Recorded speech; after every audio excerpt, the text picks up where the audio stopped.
Nir, we talked about learned helplessness already, which is a big aspect of the third part of your book, which is on the power to do what you believe. So I want to talk about Joseph Campbell. When I think about the power of myth, what I really think he's talking about underneath that is the power of ritual. Mm. And this is something that you really talk about in chapter 9 on prayer, ritual, and transformation. And what you write is regardless of what you believe, if you believe in God, if you don't, humans across all cultures rely on ritual during periods of uncertainty. So, how do our rituals strengthen our agency? This was an area that really did affect my life. And we're coming full circle with the beginning of the conversation where I told you that this is a book that was very personal for me. And I stopped praying at about 7 years old. And I remember when I was around 6 years old, my family was going through a really hard time.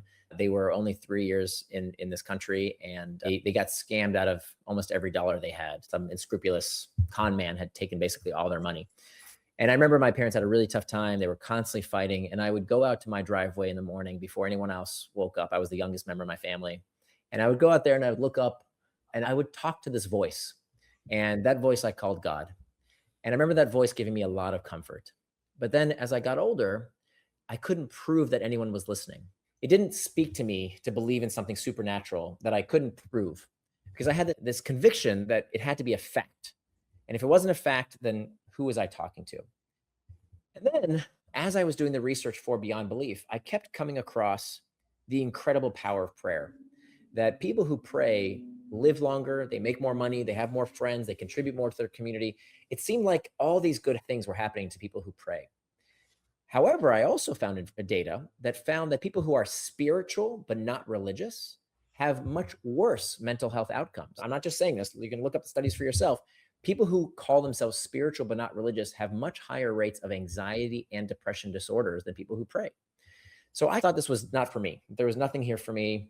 I was jealous of these results, but no, I don't really have a particular faith in the supernatural. So how could I benefit from this? Well, turns out there's a study that changed everything. And that study found that when there were three groups of people who were asked to do a standard protocol to test pain tolerance, and here's what the study looked like. They asked three groups of people to put their hands in very cold water, ice cold water, and they timed how long they could last in that cold water. And they also tracked what was happening on their faces. Were they grimacing and complaining or what happened? And so they measured how much pain tolerance they had. And for those three groups, here's how they split them up. One group, they didn't teach anything. They said, hey, just put your hand in this very cold water and let's see how you do. Let's see how long you can last for. The next group were people who had some kind of faith tradition. They were Christian or Muslim or Jewish or Buddhist. They had some kind of faith background and they already knew how to pray. Then there was a third group of people who they taught how to pray, who didn't have any kind of faith background. So they didn't affiliate with any particular religion and they taught them how to pray, but they said, you can substitute the word God for whatever is meaningful to you. Back to your questions around meaning. It's the sum of all forces, it's Mother Nature, it's the universe, whatever was meaningful to you, you can substitute that for the word God. Now, what's amazing here is that the people who prayed out of a faith tradition had a much higher pain tolerance than those who didn't pray at all. But even the people who prayed without faith also had a much higher pain tolerance. Now that is fascinating because there seems to be something in that practice that prayer has some kind of protective effects. And I think this is particularly important because for the first time, the largest religious group in America today are the nuns, not the Catholic nuns, the NONEs, the people who, like me, don't have any particular affiliation to any faith. And I think this is terrible. And I blame myself that I only thought that I could step into a religious institution if I bought everything blindly, that I had to believe everything without any doubt.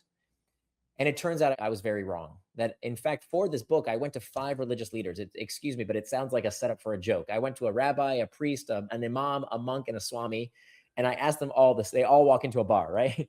I asked them all the same question. Can you pray even when you have doubts about God? And I collected from each and every one of them these principles that many of them were overlapping, that were embedded in all the religions. But there was something about each one of these faiths that I think any of us, no matter what your faith background is, no matter whether you have a faith background at all, you can incorporate these practices, not because they speak to an absolute truth that you need to have blind faith in, but because they make you a better person in your community. They help you reduce suffering. They help you give back in a way that allows you to be your best self, to have greater connection, and ultimately live a better life.